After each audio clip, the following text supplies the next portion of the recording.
Hello and welcome to the Otakuology Podcast. I'm your host, Otaku Mike, and with me, as always, is my heterosexual life partner, Jin Graves. I thought I was the silver fox. Oh, sorry, the silver fox himself, Jin Graves. I mean, I guess it works out. So, what are we talking about today? You just cut out there, so I didn't know what we were talking about. So today we are talking about BNA, brand new animal, episodes 7 and 8. We got going for you guys today. We got, I feel like, somewhat good episodes. I feel like, personally, I feel like episode 7 a little bit of a letdown, I would say. I agree. It felt a little weird. In some aspects, I feel like it was a little bit of a letdown. This is true. This is true. But go ahead. I felt like it was like when I started watching the new Pokemon Horizon show. Yeah. And was like, oh man, we got some cool new characters and all this other stuff. And then they were letdowns. And I was like, so are we not going to see these characters forever? There's only an aspect of this episode, episode 7, that I really didn't care for. When we get into that, I will talk about that. Yeah. But mine was the Albatross guy. Oh, the Albatross? Yeah. I was like, oh man, we're going to have another main character be around for a little while.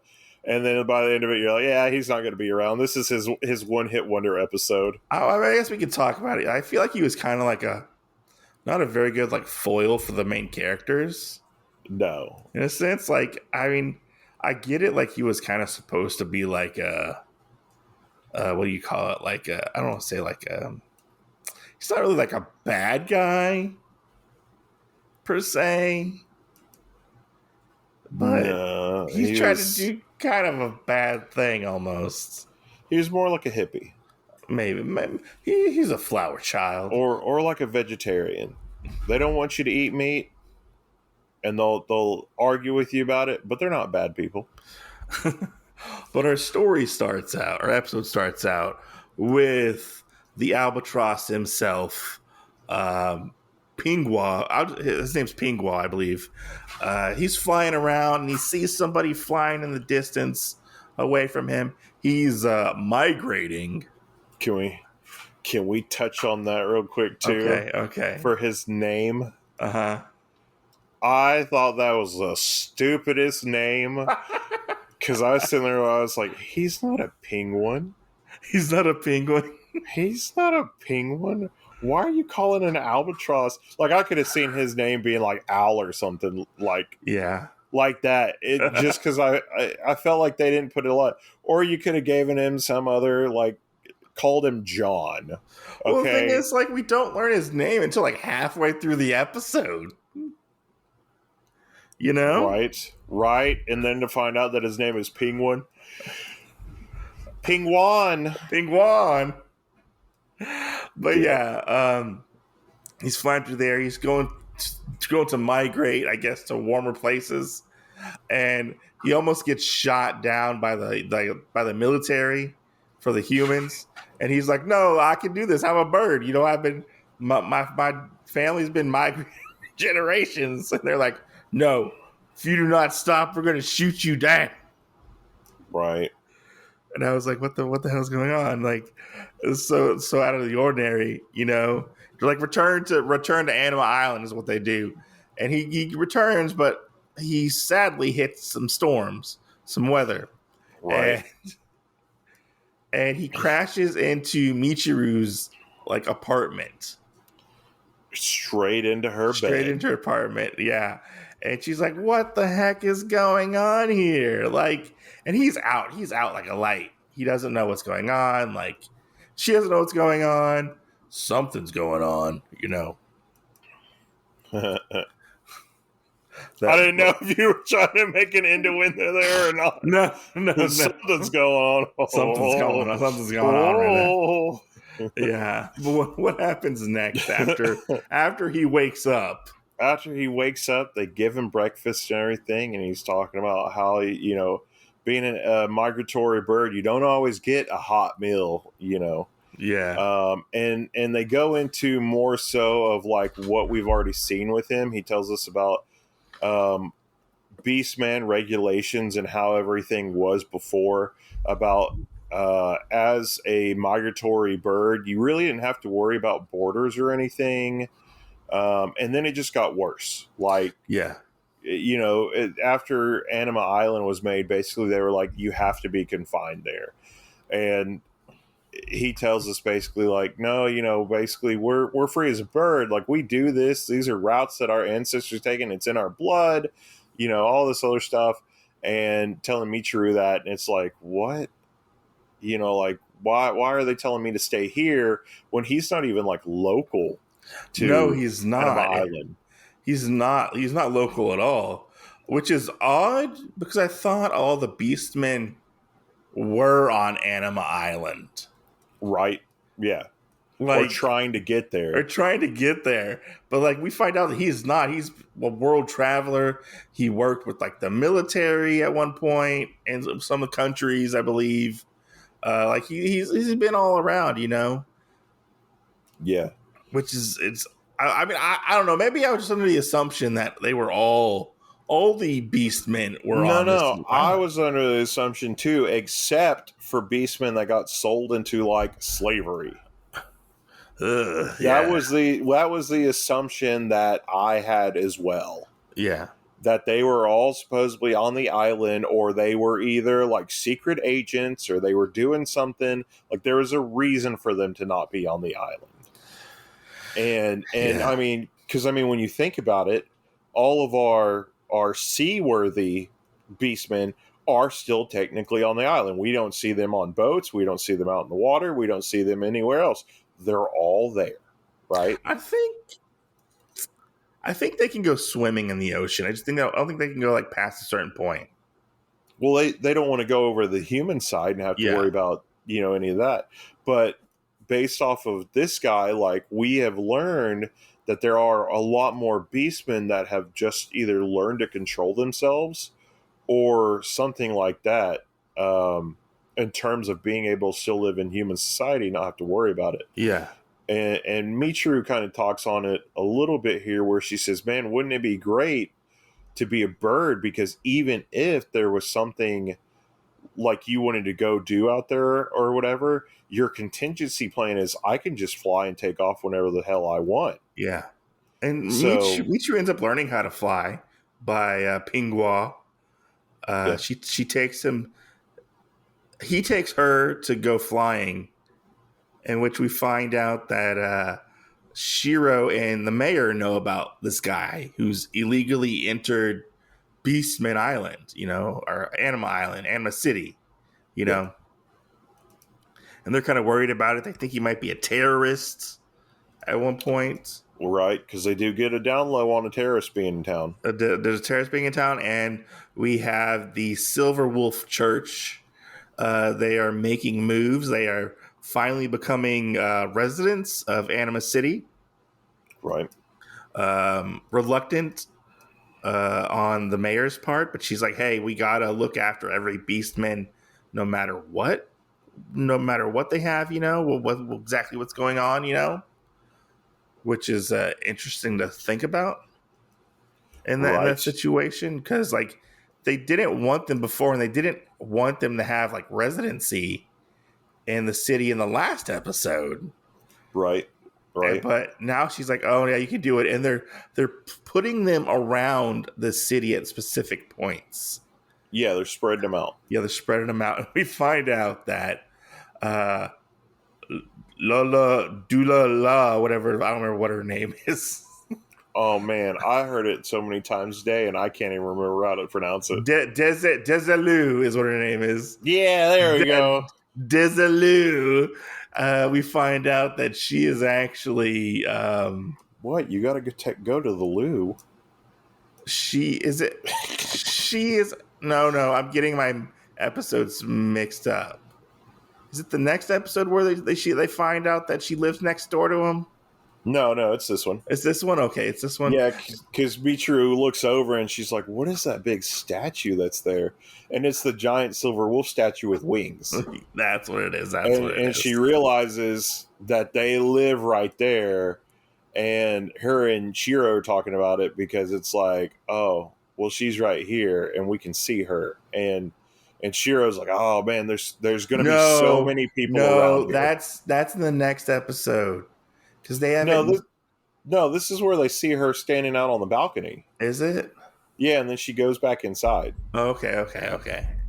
And then it hasn't happened yet. I think I know what you're thinking of. Yeah. And that part hasn't happened yet.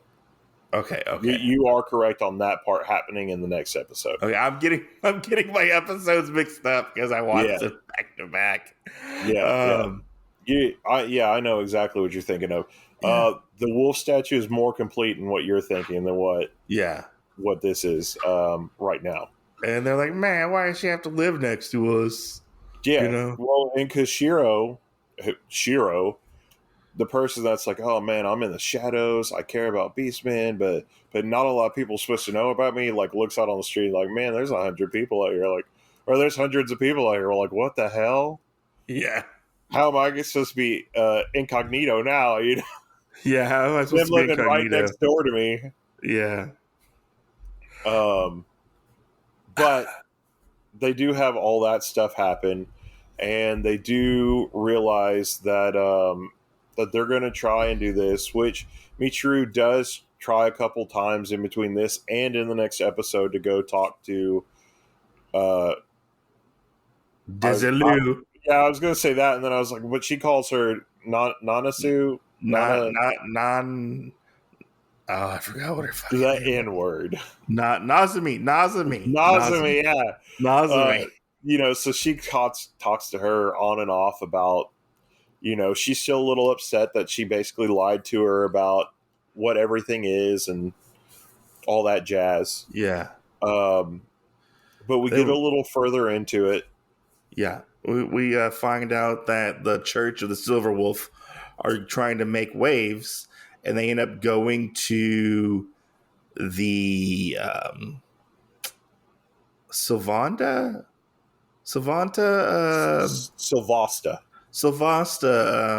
Medical Center, which you know the only reason I know that word. Why? Because it sounds so much to me like a weird S word, like Sandevistan. So I'm like, Sylvasta is so easy to remember. Why? Because I had to remember a word, Sandevistan. Yeah, they end up going to Sylvasta Industries or whatever it's called. Excuse me. Can you use that in a sentence? Sylvasta Medical Center. SYLVANTAS.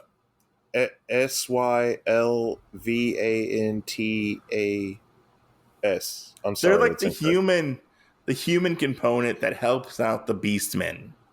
That's what the big hospital is under. It's the Sylvasta Medical Center. So yeah, and they end up going there and like, hey, you know, we want to know what's going on. We want like actual residency and stuff like that. You know, Silverwolf is going to protect everybody in the city and stuff like that. And the mayor kind of like is like doesn't really want to interact with the Silverwolf people and stuff. And the Sylvasta head of Sylvasta ends up showing up at one point. Yeah. And confronting them. Which we did see him at the end of the last episode as well. Yes. But we do get a little more onto that story, and it gets fleshed out more when we get to episode 9, but we're not covering that this episode, so. No. But yeah, he ends up coming out, and we find out as this is going on, Shirou is trying to get to Pingua because he believes that he's a terrorist and he's going to like blow stuff up, which we find out technically he's a terrorist. Kinda? Yeah. Yeah. I mean, technically, yeah. So technically, he's a terrorist. And we find out that, he planted this bomb, but it's kind of like a dummy bomb. Yeah. Yep. To leave like a message basically for Sylvasta and like Beastman City and whatnot, And I love this fight with Shirou and Pingua up in the air. Yeah. Of Shirou trying to hold on to dear life to Pingua because Shirou can't fly, right? And I love all the animation to the city. I like this too. And I like this animated fight. Like, it's pretty awesome. Yeah. But yeah, no, he was trying to do like a call to action. Raise awareness. So many things are built like that, right? Yeah. But I love this part though too, especially where he finally gets Shirou off of him and Shirou's falling, and we know for sure that probably Shirou's going to survive, especially after he fell off the Sylvasta building Tower. In like episode 3. Yeah. And anyway, Michiru, like, supposedly after getting that whole like weekend or that whole afternoon of flying or whatever, just somehow spans her arms into wings and is able to go get him. Can I just say something? Because she like stretches her arms out to try to grab him, but she misses. She's flapping her like her noodle arms around and stuff. She's like, "Oh man, I gotta fly," and she ends up like getting talons and wings. Yeah. Can I just say, I don't like this design, and I'm kind of like disappointed they stick with it. Like, she uses it quite a bit in these next 2 episodes because she looks like Poppy from Monster Musume. I mean, and I don't you ain't lying. I don't like Poppy.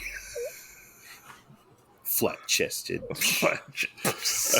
I know your taste, buddy. I was like, she looks like a harpy almost. I agree. We don't really see a lot of creatures, I believe, especially after, I mean, like the birds, we see them, like the guy that's at the apartments or whatever. Yeah. He's a rooster. We've seen his arms. The Albatross, like, they all use their arms to be the wings.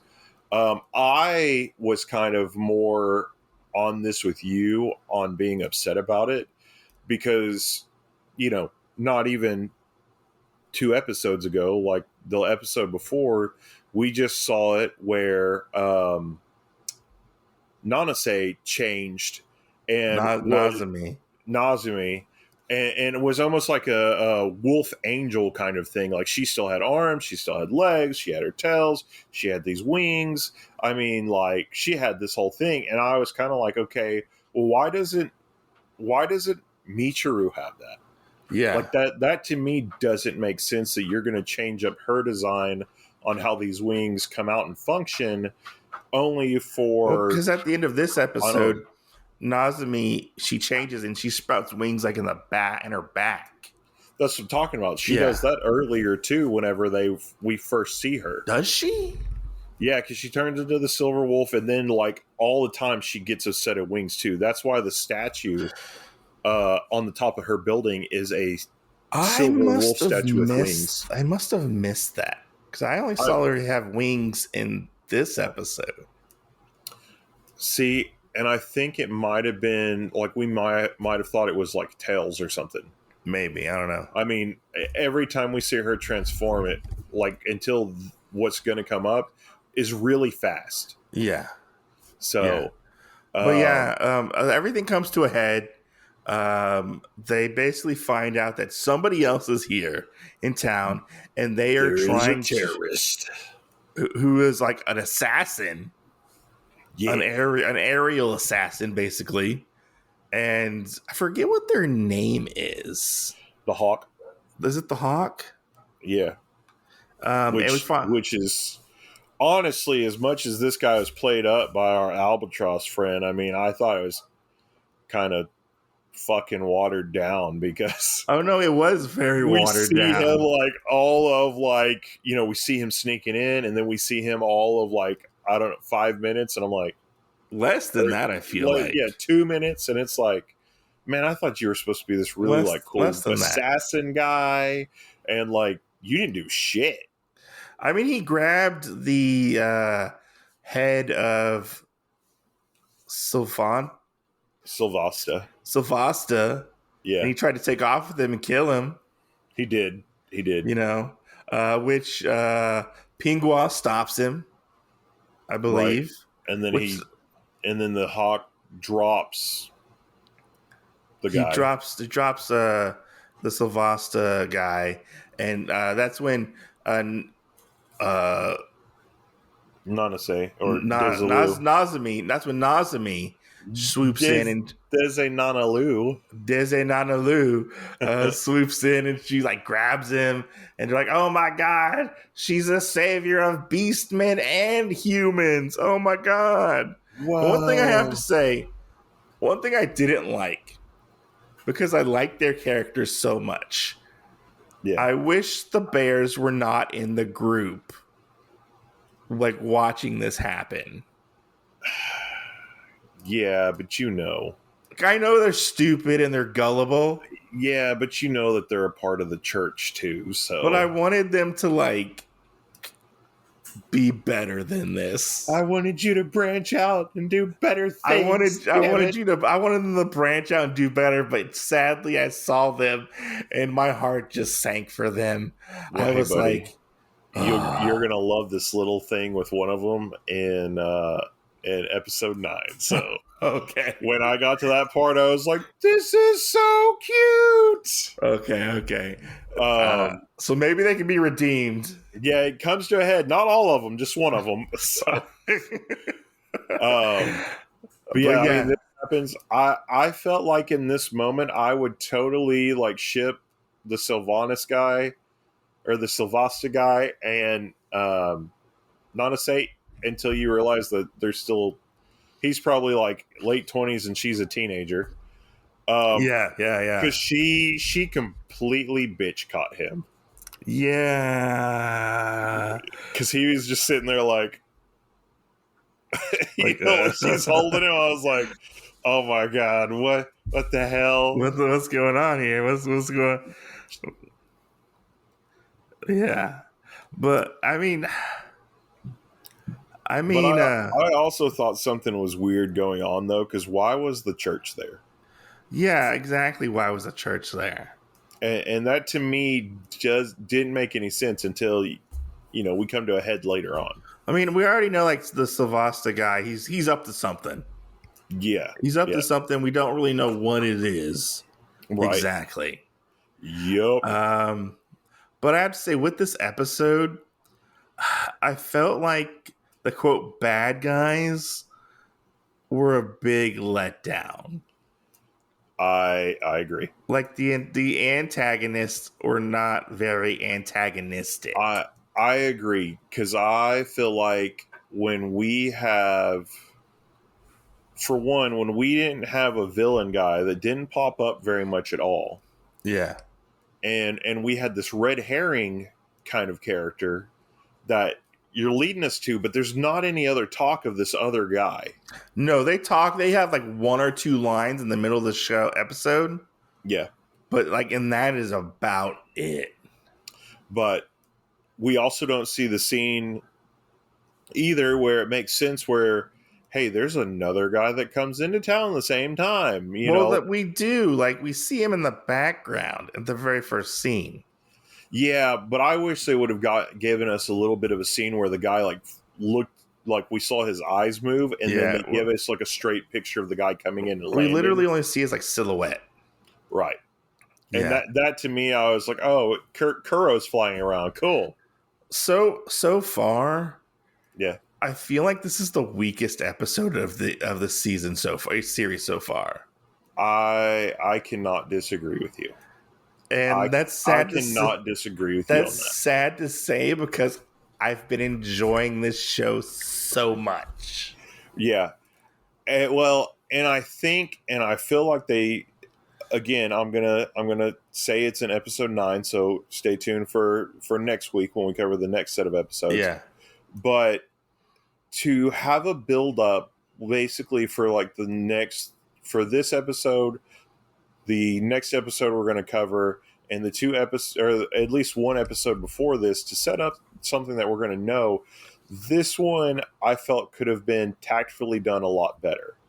Yeah. I don't understand why we had some random character come out of town. That was the Albatross.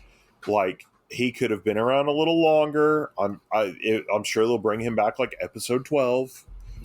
For like a cameo or some kind of shit like that. But why like start giving us stuff to invest in these other characters and do all this other stuff? Like, we're getting far away from it being, I think, based on Michiru and Shirou into it's all based off of this Church of the Silver Wolf and the Sylvasta group. Yeah. And the guy who runs the Sylvasta group, his name's Alan Sylvasta. I just looked it up. There we go. I just looked it up. I was like, yeah. I was thinking it was Alex. And I was like, I don't want to sound stupid. I don't want to say Alex. I wasn't that far off though. So yeah. But yeah, no, I felt like they didn't tastefully set this up for things that we should know or will know and come to light for us to know. I mean, some of it was kind of a little bit of a cool thing, but I think that they should have set it up tactfully a lot better. Like, I like every time Shirou and Michiru interacted in this episode, I really liked it. Yeah. I agree. The biggest parts that I have the problem with right now is that now that Nanase, yes, sure. I don't remember. Nazami. I don't know. There you go. I was like, I said it wrong. Mike knows how to say it. Don't call me Nazami. My name is Desalu. Yeah. Oh my gosh, say it as in an Italian Mario accent. Oh, oui, oui. Oui, oui, Desalu. This sounds like a pizza that you would order. Yeah, just give me the Desalu with extra fox on it. Hold the anchovies, please. Yeah, hold the anchovies. Yeah, you can give me 2 of those. Turn them into the pizza Oreo. It'll be great. Oh yeah.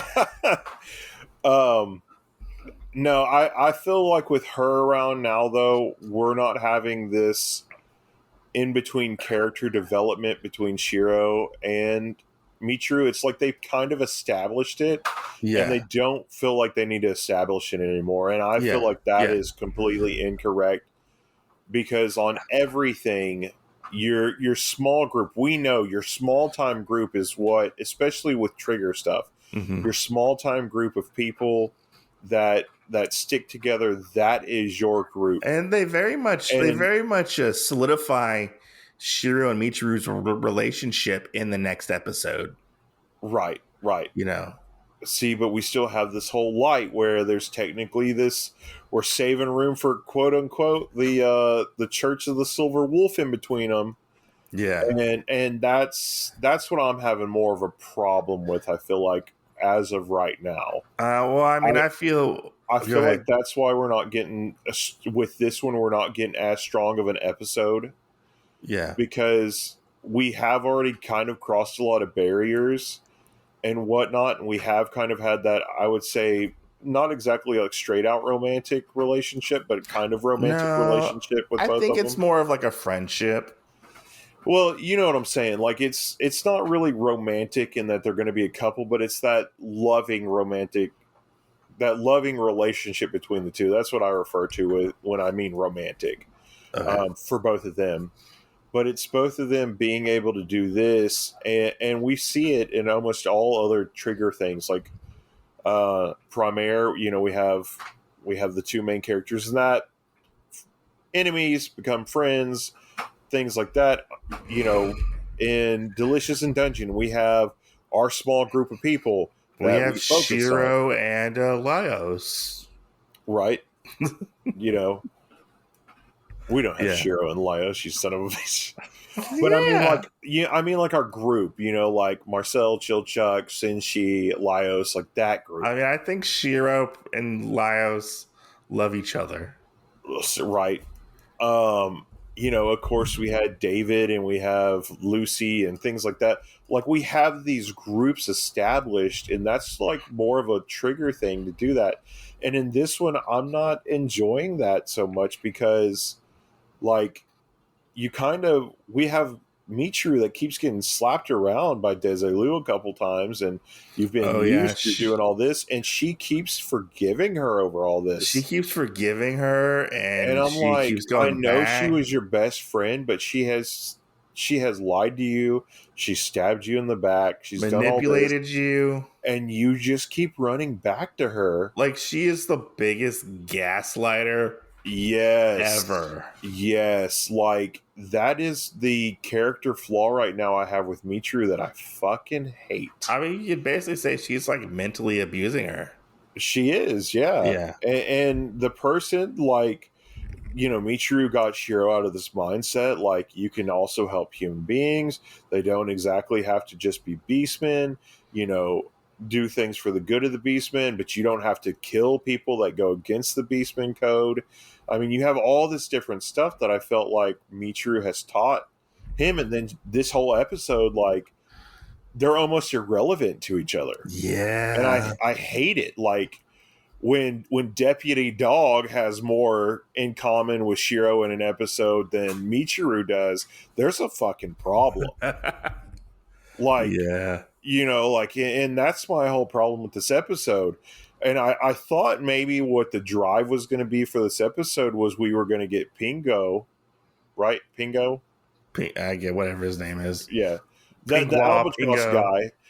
I thought like we'd get a character that would stick around for a little while and extend our storyline a little bit and almost kind of have like a love-hate relationship, because we did get that in this episode between him and Shirou. Yeah. A little bit like Michiru is my friend or my acquaintance and stuff like that. You're moving in on my territory. And all of that was just kind of abolished out of it because of this shit. And most definitely.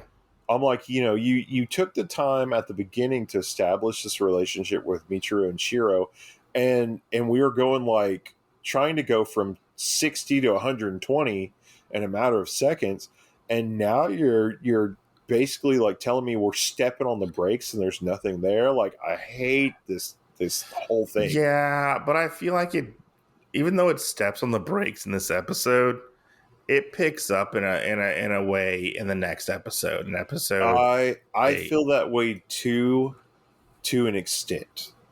Yeah, I feel like we're still on shaky ground, and like I said, when we get into the next episode after both of these, more comes to light that are more understandable. But this whole episode, I think, just did it in the wrong way. Yeah, moving on, it's that feel good thing that I'm gonna at the end of a series tell you like the real killer was your best friend or something like that, and you're like, what the fuck? Like, when did y'all ever allude to that? And that's what I feel like this is missing out of this episode. There's not any hooks. There's not anything else. We just kind of get this little thing that you could have technically added into any other episode for 5 minutes and then let us move on. So. But moving on to episode 8, we pick up after the last episode, obviously. We find out that the church is growing even bigger. Yes. According to the mayor. The statue's more done. The statue's more done. And we see we have Michiru flying around, and she happens to see Nazumi, and they have like a conversation and whatnot, basically. And Nazumi accuses her of not telling her the truth, that she knew how to fly and stuff, basically. She's like, I didn't know how to fly. I just figured it out like the day before. Right. Like, I just learned that. And stuff. And like, there's very much. Go ahead. But on this sense, I do want to touch on what you just said when we were talking about she gaslit her. Yes. And she tries to make her learning how to fly in the last episode her problem that she's not telling her everything. And that is one of the things I hate about part of this. Yeah. You cut out in the last part. I didn't hear you. Oh. About gaslighting and Nazumi. Yeah, Nazumi basically gaslighting Michiru on the whole thing about flying. Yeah, okay, yeah. Saying that it's her fault. That she didn't fill her in on this information. Michiru basically leaves. They part their separate ways, you know. She goes back to her little apartment she's got going on. I think is the roof still damaged at this point? Do you remember or not? I am not sure. I think possibly. I think they have a tarp over it or something. I don't think we really know, because in the episode after this, it is fixed. To which I was like, that was really, really quick. Shirou shows up and he's like, hey, police have our culprit in custody from the incident at Sylvasta. And he asks her, hey, do you want to come with me to go check this out? She's like, yeah, sure. And they end up going to the police station and whatnot. And before that, we find out that the head of the Church of Silverwolf, he is actually there at this point. The fake head. No, he's actually the head of, from what I remember, he is like the actual head of the church. He's supposed to be, but he's not. He's the second in command. Is he? Yeah, because remember whenever we had the thing where they went and talked to, because they say he's the priest. His name's Priest Cliff Boris is his name. Yeah. And the mayor mentions that he's actually in charge of the church in this episode. They do, until we get that whole thing. Remember where Desilu comes when she's at the cafe? Uh-huh. And she tells her, she goes, no, I'm the leader. I don't really remember that part, to be honest. Yeah, she's the real leader of the church. This guy is kind of her figurehead for right now. And so he shows up, and he goes to talk to the Rhino guy from a previous episode. And he's like, he's like, I'm not a believer in the Church of the Silverwolf. You can leave. I don't want to be converted. He starts talking to him, and he starts like blackmailing him. He's like, you don't know who I am, but I know who you are. You're like, you don't remember me. And I look different. I look different. And he is like, you did some bad things. You extorted money and stuff like that, and whatnot. He goes to like inject him with this green ooze and whatnot. Yes. And he leaves. We don't know what happens. He leaves. And I just have to say, his disguise is terrible. The guys? Yeah, Boris. See, I don't think he's disguised. Well, he wears a hat over his like helmet mask. I think that's just his thing. Is it? Because yeah, I think it's just his thing when he goes out. He was wearing like a flat cap, and I was like, what the fuck is he doing? Oh, yeah. No, I agree with you. I don't think it was a disguise, because they also bring up like, hey, he was here to talk about the good word and everything. Yeah. And you're like, okay. Yeah. Okay. And the Rhino guy. But like you said, I don't understand why he had the mask on and a hat. Well, he had like the mask helmet combo thing going, and then he puts on a hat, and I'm like, what's going on? And they're like, hey, is that so and so from the Silverwolf Church? And they're like, yeah, that's so and so, So like, I don't know why I thought like he was trying to disguise himself, but it seemed like he was a little bit. I don't know. Yeah. No, that's his walking outside apparel. But as Shirou and Michiru are going to check in, that's when all hell breaks loose. Who'd they go check in with? Oh, Scruff McGruff. Yeah, Scruff McGruff. He's taking a bite out of crime. I mean, as of right now, honestly, he's one of my favorite characters. So, but yeah, all hell breaks loose, and the Rhino guy basically gets supercharged. Basically, gets the TCRI juice from like Ninja Turtles and becomes Super Rhino. No shit. And all hell breaks loose. The cops are like trying to shoot him, which is hilarious to see. Like they're all surrounding him and hiding and trying to shoot him. Little to no effect. But Shirou jumps in, has this epic fight. It's weird that he went from this little chubby man, into, I'd say he's almost as big as Zangief. Maybe a little bigger. He does that, and then he almost like transforms again into a fucking kaiju. Yeah. But this first fight is really interesting because Shirou's like, oh, I'll take him. And Shirou actually has trouble fighting him.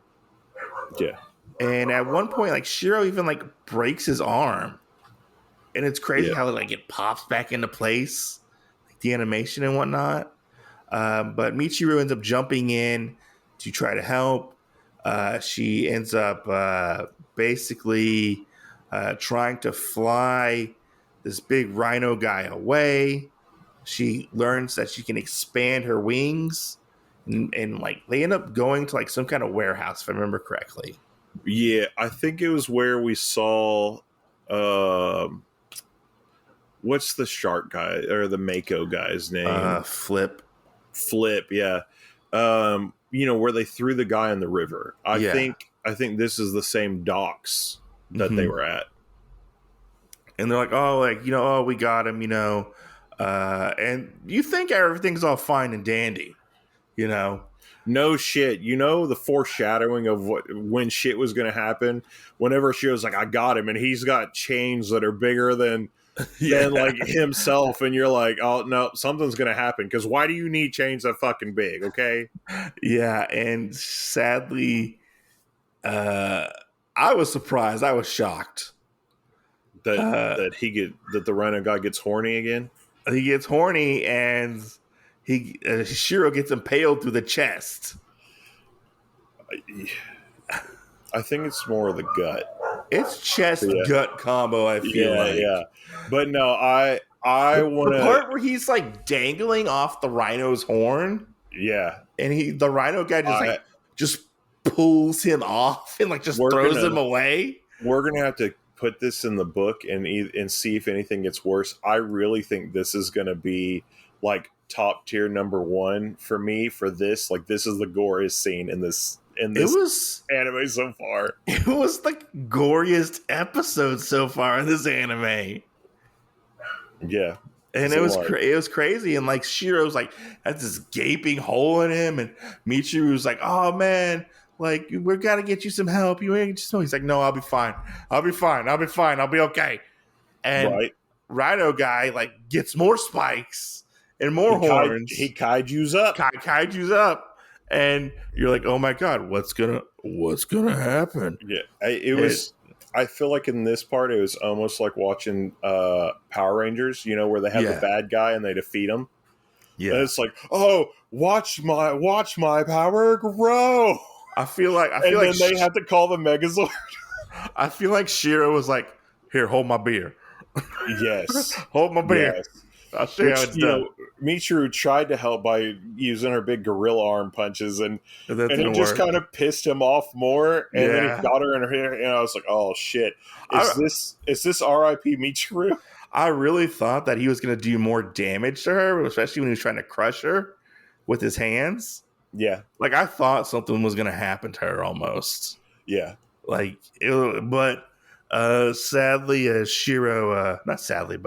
Shirou gets up, and I don't know if his wounds are healed at this point, but he goes and he takes off his collar. Which doesn't do shit, honestly. I thought that was the stupidest thing. Oh, it kind of basically like, I thought it basically like restricted his powers. I don't think so, because now Michiru has it as a necklace. Does she? She does. Not at this point, but like towards the end of it, he gives her the necklace. So I think he just didn't want it to break. Do you think maybe it was like a symbolic like restriction of a power? Because like it's like technically like choking him almost. Maybe like it's restricting him. I'm not sure, but it doesn't make sense to me why they try to use it as like a collar of protection or something like that, like where he couldn't transform without it. They in this episode, I totally agree with you on that sense that they make it seem that way, but it is not that, and it is stupid to me that they made it that way. Okay, because that's what I took it as. Like that's what I took it as. Yeah, and he like shoots this big old energy blast, cutting off like the rhino's guy's hands. And he goes... Oh, yeah, that fucking scene was great because the rhino guy, like, you see his face, he's like, oh, yeah, and then they pan out farther and both his arms are gone. Yeah, and he's like, oh, shit. I don't got no arms. And then it looks like he gets that face like somebody taking a dump. And basically, like, all his bones turn into more spikes. His arms turn into... He reminds me of the Earth Elemental guy in Yu Yu Hakusho, because remember he gets Earth armor and then Earth spiked armor? It's been a long time since I've watched that show. I don't remember. Yeah. Well, it's the weird Earth guy, and he does that, and like to upgrade his power, his armor gets all spiky, and I was like, that is the I would have to go back and rewatch that, because I do not remember. Do it. I can't tell you the guy's name, but that's what this part reminds me of. Was it in the Dark Tournament arc? Yes. Okay. Yeah, it's with Jin in the Wind and Toya, the ice guy, and then there's this Earth guy and he's like all black and has like a orange sari or something on him. Yeah, yeah. And he starts out the fight by like putting this little thing of Earth armor on him. Okay. But yeah, so he ends up going full Silver Wolf. And we find out what we've all thought, that Shirou is the Silver Wolf. I don't think they did a very good job of hiding it. I don't think so either. I mean, he hid it from Michiru. He did hide it from Michiru. Yeah. And I mean, like, we had this whole cool thing, but it was kind of like, like, I think it would have been better... I think it still would have been good in this, but I think it would have been better for us to have more awareness of it, or at least Michiru to have awareness of it. Yeah. Earlier on. Yeah, but I mean, I still enjoyed the reveal. Like, I thought it was really cool. I did too, because it seemed like he was Godzilla, because he pulled the thing off, which again has no perturbed thing for his form, but he throws it off, and then his like little kind of like cross X thing of his hair on his forehead under his chin lights up, and it looked like Godzilla, where he was like, psh, when he shot his beam, and I thought that was fucking amazing. Yeah, and he turned into the Silver Wolf form, and he basically wrecks shop, and he gets tired, and the mayor shows up with her secretary, and he's like, she knows about me, and he like passes out, basically. And we get... Yeah, which in this part I thought was stupid too, because she walked over to go to him, and the mayor goes, and then when he said that she knows about me, and the mayor's like, oh, yeah? Okay. Like, you saw the destruction that happened, and like she just got here. Like, what the hell? That was a stupid scene to me. Like, oh, she does know. What? But I love this whole fight, I love the next part where we get into Shirou's backstory. Yes. Where we find out he's from like a country in Europe that had coexistence between humans and beastmen, and then we find out that the humans kind of turn on the beastmen, and Shirou basically has the souls of the dead beastmen from his city inside of of him, of his tribe. of his tribe. Yeah, because And they would do training at like a dojo with them, and that's how part of the stuff happened. And at some point, the humans basically sold him out, which is why he has such animosity towards humans. and he basically becomes the Silver Wolf. Yes. And then we jump, I guess, a couple hundred years to World War II. Yeah. And we find out that the mayor was actually a child in World War II, and she was being experimented on by what I'm guessing are the Nazis. I would say that too. So I have a They don't question. they don't really point that out, so I don't exactly know if it's World War II, or if it was just a war that was in this world. I mean, they do say World War II. Oh, I didn't hear that. Yeah, they do say World War II, which begs the question, is the mayor a Jewish naked mole rat? Oh my gosh, no. No? No, the mayor is like a weasel or something. No, because this episode is called the Mole Rat Speaks. So she's a Oh, naked mole rat. She's a maybe I didn't catch that. Yeah, she's a mole rat. Okay. Yeah. I thought that it was like whenever the guy like was gonna spill his guts. So I No. mean maybe. Yeah. We must have noticed different things, because I have another thing to ask you in a second. But yeah, because you see her in the trailer. I mean, in the intro, and she turns into a mole rat. See, I thought she turned into like some kind of a weasel. No, I mean she kind of looks like a hairless weasel, but I mean she's a mole rat. She looks like what's his face from Kim Possible? Rufus. She looks like Rufus. Oh my gosh. No, we can't make that comparison. That's horrible.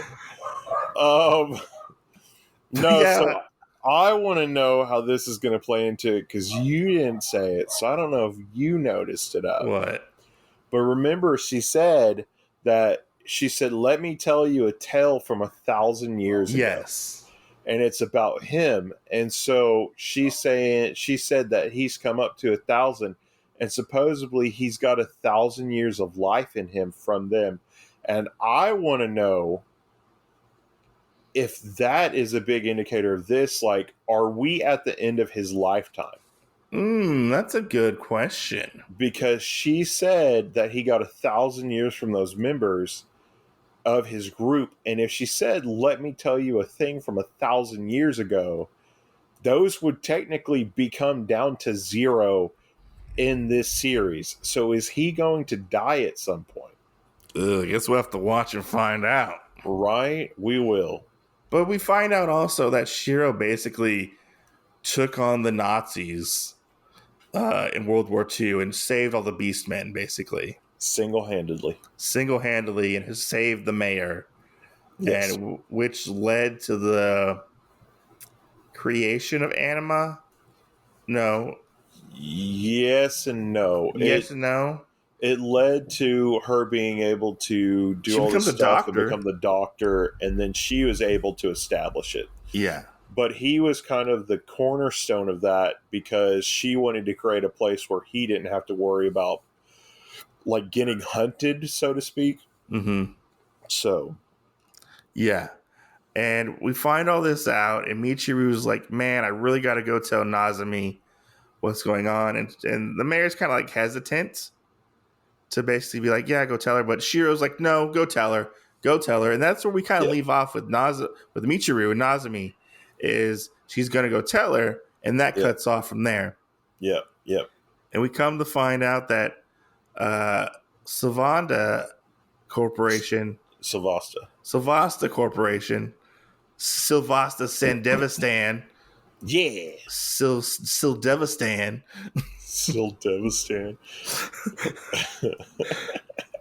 they find out that they have the rhino, and they're experimenting on him, trying to get his DNA and whatnot and stuff like that. Yeah. Which I was they trying to remove his DNA. I don't know exactly what they were. I don't think so. I think they were trying to see what this new drug did to him. And go from there. I think that's all it was. And we find out that the mayor gets involved and whatnot, and that's kind of where this episode ends. Yes. We're left on a cliffhanger. We are left on a cliffhanger that we will know more next episode. Yeah, according to you. Yeah. But yeah, we'll this episode, next episode. This episode I did really like. I am on that boat with you on this one because this one seemed a hell of a lot fucking better than the last one. And we didn't really talk about it, but when we go into the flashback, well, part of the flashback, it's more like storybook-esque, like animation. It is. Like the animation changes, which I really like. It's almost like a, what do they call it, like the shadow puppet story almost. Yeah, yeah. It looks like, which I thought was a very cool, like, way to depict telling a story, you know. And I thought it was very interesting, like, to see, like, I mean, we already kind of knew, like, Shirou was really fucking old and stuff, but to see, like, his change. Hey, buddy, fuck you. I didn't know that. I mean, they said I just knew he was immortal. I didn't know he was. They said, like, in a couple episodes, like, he's like 1,000, like, the Silver Wolf is 1,000 years old. Yeah, but we didn't know he was a Silver Wolf. I mean, it's kind of hard not to know he's the Silver Wolf. I mean, we didn't know in the sense that he was that. Because until this point, I assumed that the Silver Wolf, because they said, whenever you're in the time of need, the Silver Wolf will arise. I was thinking it was like a form of like Batman.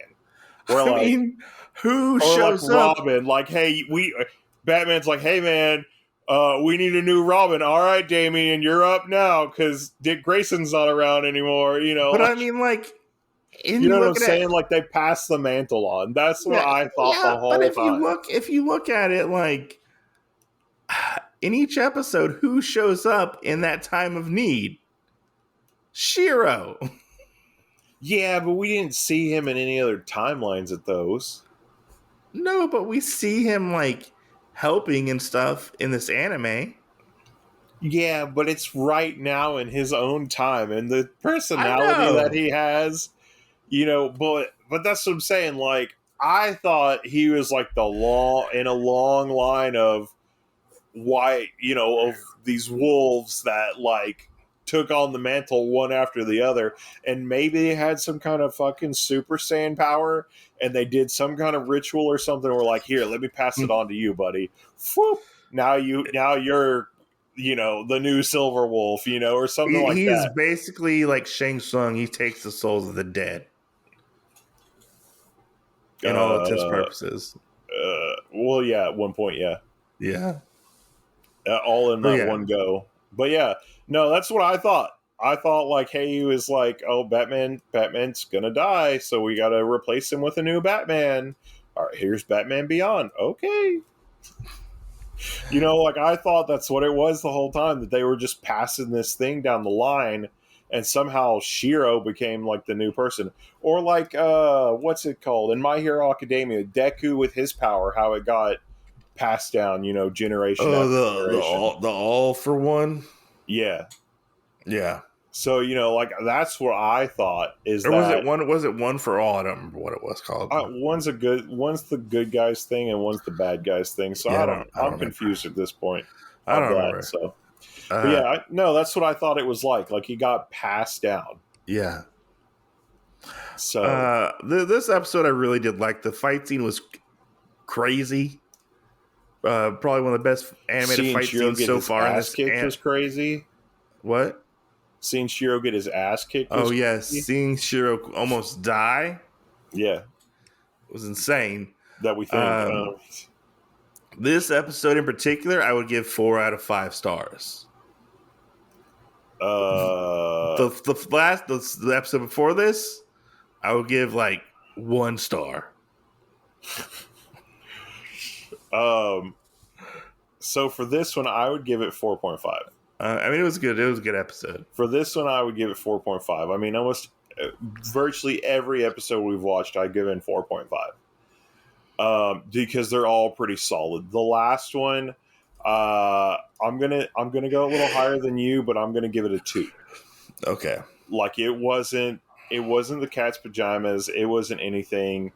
There wasn't anything that made me go, aha, this is great. And like I said, we had characters that seemed like they were just put there for no fucking reason. On top of, we had kind of this whole thing. We didn't have like the Shirou Michiru friendship going. I mean, we just really didn't have a lot of shit that was going on in the last episode at all that I felt like made a lot of sense for us to enjoy. Yeah. And I wish they would have taken one of the other ties that made part of the other stuff good. I would have even liked another episode where Flip was trying to come after somebody again. Yeah. I would have enjoyed that. Like, we could have even had that where Flip was trying to get after the Rhino guy in jail and couldn't do it, and Shirou and Michiru stopped him, and it would have been more fucking enjoyable than the shit that we got. Yeah. I mean, I understand that they're trying to oh, well, this is how Michiru figured out how to fly. We could have had the same sequence where she accidentally fell off a building and she was like, oh, Kuro knows how to fly. I should be able to. Yeah, we also found out in this episode, which we didn't mention, Kiro is basically immortal too. Yes. He's been around for, well, sort of. He was found the same time with the mayor. Yeah. He's not exactly immortal, but he is the mayor's age. Yeah. So I think he got longevity out of the experiments done on him. Yeah. Which we do find out, though, he's just an ordinary crow. Yeah, he's just a crow. He's not a beastman that hasn't transformed or anything, which I think was the biggest shock to me this episode. I was like, wait, we've seen this guy the whole time, and you're finally telling me that he's just an ordinary crow that got operated on? Are you joking with me? Like, well, you pulled the stops out on all this other stuff. You wanted it to be something that it yes, I wanted it to mean something. He's a genetically engineered super crow. Like, every time, they go, hey, we can't really trust Michiru by herself. All right, Crow, you go with her. And I was like, what the fuck is this guy gonna do? And every time I'm waiting for something to happen, he's her bodyguard or whatever. Yeah. And then we find out this episode he's just an ordinary crow, and I'm like, the hell is going on with this show? What? Yeah. So, no, I did like that was added in there, though, that they both knew each other, the mayor and Kuro, and I thought that was pretty funny because the whole time we believed that the relationships that the mayor, Kuro, and Shirou have are all just related to something that happened in the current predicament. And we find out, no, it's actually from years ago. Yeah, they're friends or comrades, whatever you want to call them. Yep. Yeah. So, yeah, I look forward to the next 2 episodes.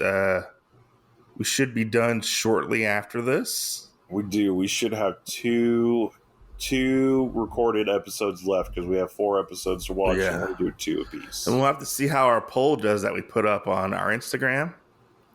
Yeah. To see what we cover next. Yeah, Samurai Pizza Cats. No, the other poll. Yeah, Samurai Pizza Cats. No, the other poll. No, it's always going to be Samurai Pizza Cats. I don't know.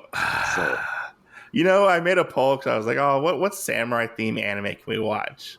And I tried to pick stuff that was readily available for streaming. Yeah. So I put Samurai Pizza Cats up there. And it won. Hey, buddy. It's because it's a classic. I don't know if it's that much of a classic. We could have done the Blue-Eyed Samurai. I don't know. Yeah. Maybe we'll cover the first couple episodes of Samurai Pizza Cats. I don't know. But yeah. We'll figure. Maybe we'll go back to TP Bond. I knew you were going to say something about it.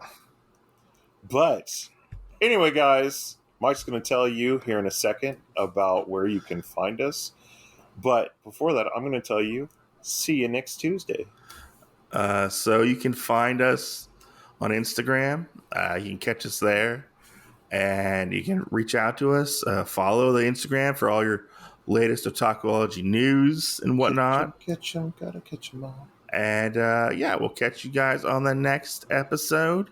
You can also rate and review the podcast. Leave us feedback on Spotify, and we'll answer your questions there. If not, or on the podcast. Do it. And Mike will bully you if you don't. I will bully if you don't comment. I didn't know if you would really play off that. You're not a true fan if you don't reach out to us. Just saying. This is true. I'm not a true fan. Fake fan. Just saying. Fan. Yeah. Fake fan. Yeah. But you can go ahead. See you guys next Tuesday. See you guys next Tuesday.